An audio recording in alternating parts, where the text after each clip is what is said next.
안녕하세요, 여러분. 오늘은 목소리로만 인사를 드리게 되었어요.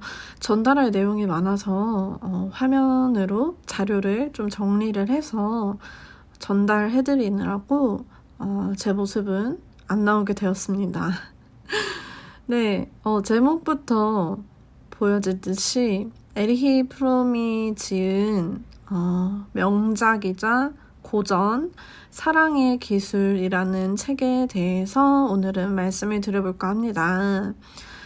여러분, 이 제목만 보면은 굉장히 재밌을 것 같잖아요. 사랑의 기술이라는 게 연애의 기술인 것 같기도 하면서 네, 어떤 연애 팁들이 가득한 그런 책인 것 같은데 실제로는 뭐 정반대죠. 네, 고전 소설이고 철학서이다 보니까 사랑에 대해서 특히 현대인들, 1956년 당시의 현대인들에게 얘기하는 진정한 사랑이 무엇인가, 성숙한 사랑이 무엇인가에 대해서 정의 내린 책이라고 설명을 드릴 수가 있겠습니다. 목차부터 조금 복잡해요, 여러분. 목차부터 말씀을 드릴게요. 첫 번째는 사랑은 기술인가? 라는 챕터인데 그때 당시에 세태, 상호 유리함만을 찾는 관계에 대해서 냉소적이고 비판적으로 사랑에 대해서 정의를 내리고 있고요. 그리고 나서 사랑의 이론에 대해 설명을 하고, 그리고 나서 사랑의 기술을 습득하는 것이 왜 중요한가에 대해서 설명을 하고 있습니다. 다음은 이제 사랑의 이론에 대해서 본격적으로 설명을 시작을 해요. 첫 번째는 인간 실존 문제에 대한 해답으로서 분리된 자신이 왜 합일점을 찾아 헤매이는지, 인간이 왜 고독한지에 대해서 인간 실존 문제와 연관지어 설명을 하고 있다고 볼 수 있겠고요.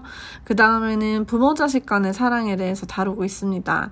그 다음에 마지막으로는 사랑의 대상에 따른 각기 다른 사랑의 종류를 5가지로 나누어서 설명을 하고 있는데, 첫 번째가 형제애, 그 다음 모성애, 그 다음에 에로스적 사랑, 그 다음이 자기애, 신에 대한 사랑 마지막으로 설명을 하고 있습니다. 저는 이따가 리딩에서 성애와 자기애에 대해서 조금 말씀을 드리도록 할게요.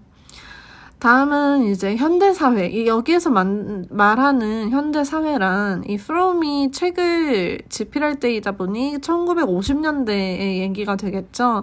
1950년대 초반 사회에서 붕괴된 사랑의 모습을 설명을 하고 있고요. 그래서 결과적으로는 하고 싶은 말이 이 사람이 자신이 프롬이 생각하는 사랑의 활동이라는 게 있어요. 이 활동의 중요성을 강조하는 내용을 담고 있습니다. 그래서 맨 마지막은 이제 사랑을 배웠으면, 내가 배웠고 알았으면 이걸 실천을 해야 한다는 내용을 말을 하고 있는데요. 프롬은 이제 사랑의 훈련, 정신 집중, 그리고 이성의 중요성에 대해서 얘기를 하며 얘기를 마무리를 합니다.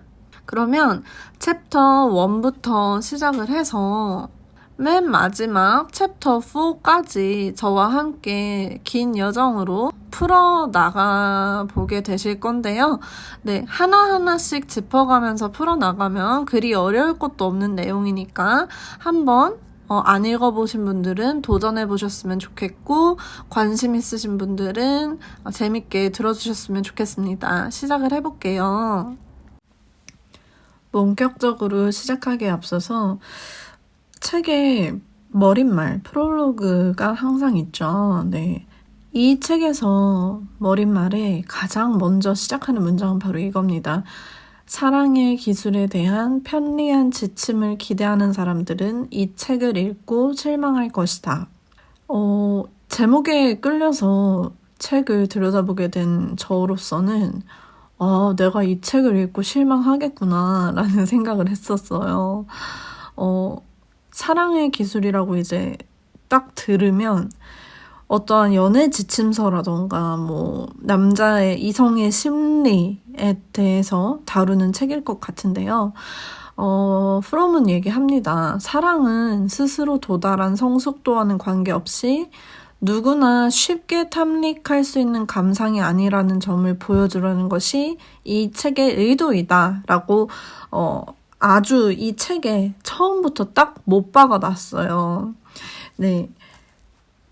그 다음 문단에 보면요.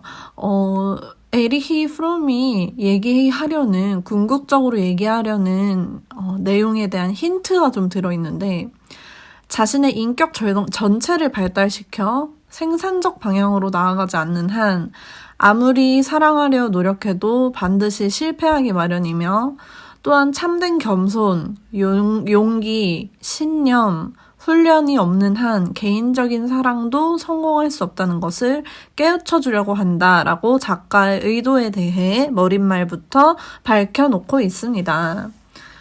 자, 요거를 참조를 하시면서 더 들어보고 싶다 하시는 분들은 더 들어봐 주시면 감사하겠고요. 내가 생각한 거랑은 좀 다르네 하면은 뭐 다른 영상을 봐주셔도 좋습니다. 자, 첫 번째 챕터예요. 사랑은 기술인가? 라는 어떤 의문형의 제 소제목으로 시작을 하는데요. 프롬이 얘기를 하기에는 대부분의 현대인은 사랑은 행운만 있으면 누구나 겪을 수 있는 즐거운 감정이라고 생각을 한다. 하지만 이 작가의 견해로는 사랑은 지식과 노력이 요구되는 기술이다 라고 얘기를 하고 있어요. 이렇게 사랑이 왜 기술인지에 대해서 풀어가려고 이제 프롬이 운을 띄우기 시작을 한 거죠.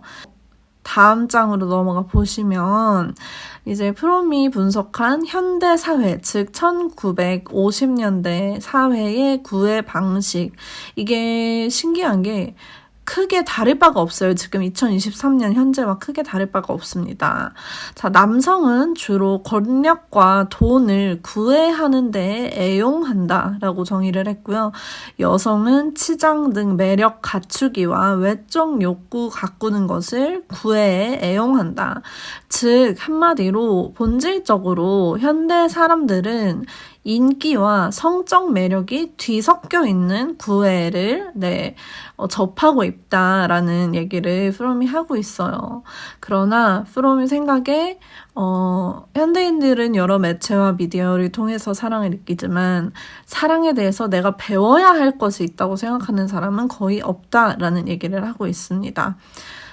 사랑에 대해서 공부해보는 거 어렵죠. 네, 공부할 자료가 있는 것도 아니고, 우리가 접할 수 있는 내용이라 함은 미디어 등을 통해서 정해지는 밀당하는 방법, 이성을 유혹하는 스킬, 요딴 것만 이제, 접하게 되는데, 프롬이 얘기하는 바는, 이게 정말 지식적으로, 철학적으로 배워야 할 내용이 있는 것이 바로 사랑이다라고 얘기를 하고 있습니다. 자, 사랑할 줄 아는 것, 사랑을 내가 주는 것은 능동적 사랑이에요. 그리고 내가 사랑을 받는 것은 수동적 사랑이죠. 근데 대부분의 현대인들은 사랑받는 것에 대해서 굉장히 중요시하게 생각을 하고 사랑을 받아야만 내가 사랑을 하고 있다고 생각을 하고 내가 어떻게 하면은 저 사람의 사랑을 받을 수 있을까? 네, 이런 고민들을 한다고 합니다. 그것을 통틀어서 현대인의 사랑의 가장 첫 번째 문제가 사랑을 받으려고만 하는 심리라고 에리히 프롬이 얘기를 하고 있는데요. 사람들이 사랑은 내 능력의 문제가 아니라 내가 찾는 대상이 없기 때문에 라고 생각을 한다고 해요. 그리하여 사랑을 한다는 것은 쉬운 일이고 사랑받을 올바른 대상을 발견을 하는 게 어렵다라고, 다시 말해서 나는 대상만 만나면은 제대로 사랑을 할 수 있는 사람인데 아직 대상을 못 만난 것 뿐이다 라는 생각을 하는 게 현대인이라는 프롬의 어떤 통찰 이었습니다. 현재 사랑에 관한 세태를 자본주의 사회에 빗대어서 프롬은 좀 분석을 해보았어요. 자본주의 사회라는 것은 우리가 시장 경제 원리로 돌아가요. 어떤 자유무역과 자유경제 사회에서 이제 돌아가는 원리가 시장경제의 원리로 모든 것이 돌아가는데, 그중에서 자본주의 문화에 행해지는 연애에 있어서는 구매욕이 생길 때 사람이 나 연애를 좀 해야겠어. 연애 안 한 지 좀 됐네. 나 요즘 연애가 하고 싶은데 하고 욕구가 생기는 것이 구매욕이 생긴다고 표현을 했고요. 그 다음에 거래를 통한 등가 교환을 하는 게 연애라고 프롬은 정의를 하고 있습니다. 자, 여기에 이제 주목하셔야 될 부분이 거래인데요. 연애를 할 때 있어서 이성에게 인기 있는 사람, 이성에게 매력 있는 사람은 한마디로 이성에게 탐나서 가지고 싶은 경품이라는 그런 어떤 사고방식으로 연애를 대하고 있다라는 게 프롬이 전달하는 내용입니다. 자, 이거를 제가 조금 풀어서 설명을 해볼게요. 예를 들어서 저의 교환 가치가 있다고 말씀을 드려볼게요. 저라는 사람은 나이가 몇 살이고, 키가 얼마고, 학교를 어디를 나왔고, 무슨 일을 하고 있고, 월 수입이 얼마가 되고 하는 사람이라서 쫙 합쳐가지고 제 교환 가치가 예를 들어 100불이라고 쳐요. 100달러라고 치면은, 자, 마켓이 있어요. 시장. 그러니까 사람들이 있는 거죠. 사회에 존재하는 사람들. 이 사회에 존재하는 모든 사람들 중에서 제가 100달러니까 한 90달러에서 110달러 정도의 사람들이 저랑 좀 잘 맞아요. 그리고 제가 다가가기도 편하고 그 사람들도 다가오고 싶어 하고 서로가 손해보는 장사라고 생각을 안 하는 거예요. 그래서 내가 구매할 수 있는 이 대상의 범주, 이 범위가 90달러에서 110달러라면 90달러에서 110달러 사이의 사람들 중에서 서로 둘 다 이 사람이 최상이다를 그렇게 느낄 때에만 사랑할 수 있다라는 얘기를 하고 있어요.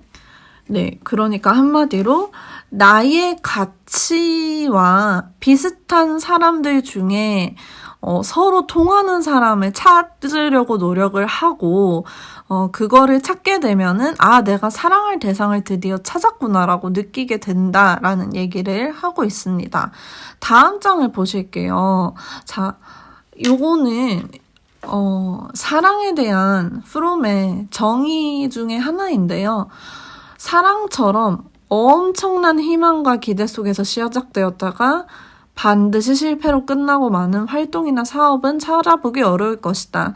한마디로 이게 자본주의적으로 봤을 때에도 굉장히 비효율적이고 또 비논리적으로 진행이 되는 게 바로 사랑이라는 것이 아닐까 하는 생각을 할 수 있게 프롬이 얘기를 하고 있고, 수익 면에서 볼 때 손해를 감수하면서도 비이성적으로 시작하고 끝내는 활동이 바로 사랑이고 연애이다 라고 좀 냉소적으로다가 사랑을 사업에 약간 빗대어서 표현을 하고 있습니다.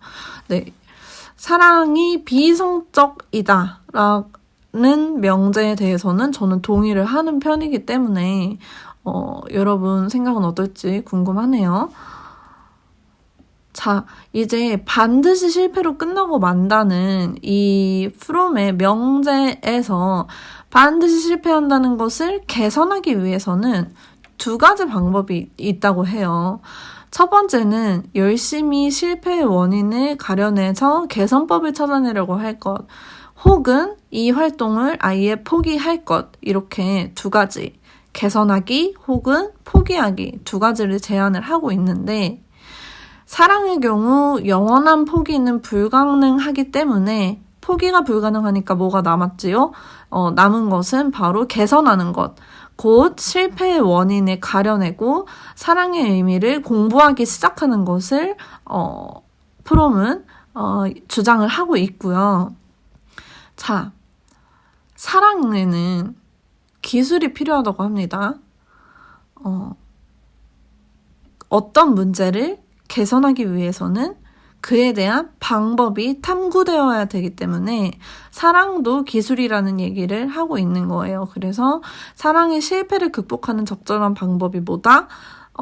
실패를 개선한다. 실패를 개선하기 위해서는 사랑도 기술이라는 것을 깨닫고 이론과 기술 습득을 하는 것. 이게 프롬이 주장하는 사랑의 기술이라는 거죠. 여기까지는 잘 따라오셨나요, 여러분? 네. 챕터 1을 쭉 할애를 해서 왜 에리히 프롬이 사랑은 기술이라고 생각하는지에 대해 설명을 하고 있고, 거기에 더해서 사랑의 기술을 무엇을 말하고자 하는 건지, 한마디로 뭐라고 말씀드려야 될까요? 사랑은 실패하지 않도록 개선하기 위해 공부하는 기술이다 라는 얘기를 하고 있습니다. 네, 다음은 챕터 2의 시작이에요. 챕터 2를 3가지 파트로 나누었는데 챕터 2의 1은 그 인간의 실존 문제에 대한 해답이라고 나와 있습니다. 이렇게 말씀드리면 조금 난해할 수 있을 것 같아요. 결국에는 챕터 2-1이 얘기를 하는 거는 인간은 왜 고독한가? 내가 왜 외로운가? 내가 왜 연애를 하고 싶어 하는가에 대해서 프롬이 나름대로 자신의 정리를 한 것이라고 생각해 주시면 되겠습니다. 네, 보시면은요, 인간 실존의 분리와 고독이라고 나와 있어요. 자, 인간은 동물과 구분되는 점이 이성을 가지고 있다는 거. 네. 이성으로 생각하는 힘, 사고하는 힘, 네, 자아에 대한 어떤 사고하는 힘을 가지고 있는 게 인간인데요. 인간은 그 이성을 통해서 이미 알고 있어요. 나라는 존재는 분리되어 있는, 남들과 분리되어 있는 하나의, 홀로 존재하는 하나의 인간이다라는 것을 이미 알고 있고, 내가 사는 것이 유한하다. 네, 무한하지 않고 내가 죽게 될 것이다 라는 사실도 알고 있고, 네, 그렇기 때문에 자신의 고독함에서 분리되고 싶어 한다. 한마디로 고독하고 싶지 않다라는 욕구를 가지고 있고요. 또한 자연이라던가 사회의 큰 흐름 앞에서 자기 자신의 무력함을 깨닫고 있는 존재이기 때문에 이 모든 인식들은 인간이 분리되어져 있다는 사실을 견딜 수 없게 만든다. 다시 말하자면 인간이 홀로 존재한다는 것을 견딜 수 없어 한다. 라는 내용을 얘기를 했어요. 자, 이 얘기를 하고, 자, 이 분리라는 거, 인간 실존이 분리되어 있다는 것이 얼마나 그 인간이란 존재에게 큰 영향을 미치냐면 정신적으로, 자, 분리는 격렬한 불안의 원천이다라고 얘기를 하고 있고요. 인간의 가장 절실한 욕구는 이러한 분리 상태, 그러니까 홀로 있는 상태를 극복을 해서 고독이라는 감옥을 떠나려는 욕구, 이게 가장 인간의 절실한 욕구라고 프롬은 얘기를 하고 있어요. 자, 그래서 프롬이 얘기를 하는 게 모든 시대와 모든 문화에 속해 있는 이 인간들은 동일한 문제를 가지고 있어요. 어떤 동일한 문제냐? 곧 어떻게 분리 상태를 극복하는가? 다시 말해서 어떻게 내가 외로움을, 고독을 이겨내고 다른 사람과 합일화하느냐? 어떻게 남과 결합하는가에 하는 문제에 직면을 하고 있다고 볼 수 있겠습니다. 자, 현대 사회에서 1950년대 얘기이긴 하지만 지금도 별반 다를 것이 없어요. 예시 2가지를 들어볼게요. 도취적 문화에서는 그러니까 한마디로 좀 허용적인 그런 문화에서는 유흥과 음주 가무가 고독을 이겨내는 데에 사용되고 있습니다. 자, 프롬이 얘기하기를 온갖 종류의 진탕 마시고 떠드는 상태는 고독을 잊게 하는 한 가지 방법이다. 자, 정상적 성인이라면 20대 정도에 졸업을 해야 알맞은 속도로 정신적 성장을 이뤘다고 볼 수 있다고 해요. 자, 40대, 50대, 60대까지 유흥에 도취되면 정신적 성장 속도가 비정상이라고 볼 수 있습니다.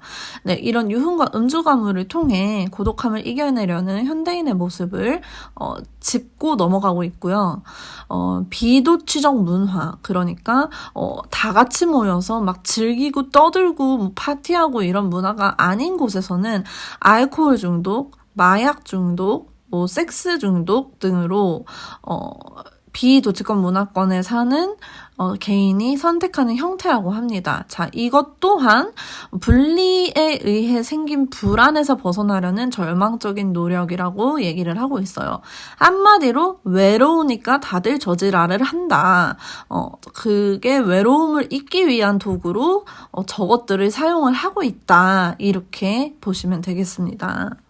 자, 그래서 정리를 하자면요. 인간은 분리되어 있는 존재예요. 인간은 부모와도 한 몸이 아니고, 네, 뭐, 예를 들어 부부여도 한 몸이 아니고, 그러니까 인간은 홀로 존재하는 그런 인간 실존이 있는데, 여기 이 분리에 대한 불안 때문에 인간이 항상 찾아 헤매는 것이 합일점입니다. 그러니까 누군가와 합체가 되는 것. 그러니까 제 말은 어떤 육체적인 게 아니라 정신적인 것까지 포함해서 누군가와 하나가 되는 것을 굉장히 갈망을 하고 있다고 볼 수가 있는데요. 자, 이 갈망, 합일에 대한 갈망을 해결하는 데에는 크게 두 가지로 나눌 수가 있습니다. 첫 번째는 인간 실존의 문제에 대한 신중한 해답으로서의 사랑이라는 굉장히 난해한 말이 존재하고요. 두 번째는 공서적 합일이라고 부르는 사랑의 미숙한 형태로 사람들이 고독을 잊으려고 한다예요. 자, 미숙한 사랑은 두 가지로 나눠집니다. 수동적 태도와 능동적 태도 두 가지가 있고요. 자, 이거는 에리 프롬의 주장이에요, 여러분. 자, 미숙한 사랑 중에 수동적 태도는 마조히즘이 있다거나 종교적으로 우상을 숭배한다거나 혹은 나의 도취적 상태에 대한 복종, 한마디로 마조히즘 같은 경우에는 성적 취향을 얘기를 하는 거고, 어떤 신으로서 섬기는 것이 아니라 우상화시켜서 숭배를 하는 것이 우상숭배 상태라고 볼 수가 있겠고, 도취적 상태라 하면 약이든 술이든 담배든 이런 어떤 도구들, 마약이든 뭐 이런 것들에 복종하는 나 자신, 이런 것들에 지는 내 자신이 이게 수동적 태도의 사랑이라고 구분될 수가 있다고 합니다. 자, 능동적 미숙한 사랑에 대해서 말씀을 드리면 우선 성적 취향으로는 사디즘이 나오는데요. 이 사디즘은 나에게 복종하는 자에게 내가 사실은 의존을 하고 있다. 네, 이런 얘기를 하고 있습니다. 좀 헷갈리실 수는 있어도 어찌되었건 하여튼 이 비정상적인 어떤 도취 상태들은 전부 다 사랑의 미숙한 형태라고 보시면 될 것 같습니다. 자, 그러면은 이 공서적 합일들, 그러니까 수동적이고 능동적인 미숙한 형태의 사랑들을 제하고, 그러면은 건강한 해답이라고 얘기를 하는 실존의 문제에 대한 신중한 해답으로서의 사랑은 무엇일까 보시면은, 자, 프롬이 얘기하는 성숙한 사랑은 세 가지가 있어요. 자, 첫 번째, 자기 개성을 유지하는 상태에서의 합일. 두 번째, 인간을 타인과 결합하게 만들어주는 힘. 그다음 세 번째, 고립감과 분리감을 극복함과 동시에 각자의 특성을 허용해주는 것. 이게 성숙한 사랑이라고 정의를 하고 있는데요. 이것을 한 문장으로 정리를 하자면, 사랑에서는 두 존재가 하나가 되면서도 둘로 남아있다는 역설이 성립한다라고 얘기를 하고 있습니다. 자, 그럼 다음 시간에는 여러분, 이게 너무 길어가지고 반으로 잘라야 될 것 같거든요. 자, 다음 시간에는 성숙한 사랑, 프롬이 우리가 지금까지 미숙한 사랑에 대해서 얘기를 했다면 성숙한 사랑의 4가지 특징이 무엇이 있는지에 대해서 알아볼 예정이고요. 그 다음에 부성애와 모성애의 차이점에 대해서 잠깐 말씀드리고 넘어가겠습니다. 다음은 사랑의 대상을 찾는 것에 대한 내용을 프롬이 얘기를 하고 있는데, 자, 대상에 따라 달라지는 각기 다른 형태의 사랑에 대해서 알아보겠고요. 그 중에서도 특히 저희는 성애, 에로스적 사랑과 자기애, 자신을 향한 사랑에 대해서 얘기를 해보도록 하겠습니다. 자본주의적 연애에 따르는 폐해에 대해서 말씀드릴 예정이고, 프롬이 정의하는 사랑과 결혼에 대해서 소개를 해드리겠고요. 그 다음에 사랑의 기술을 습득하기 위해서 필요한 요소들과 또 프롬이 얘기하는 사랑에 관한 어떤 인용구들 소개해드리면서 다음번에 마치도록 하겠습니다. 네, 그러면은 오늘은 여기에서 인사드릴게요. 감사합니다.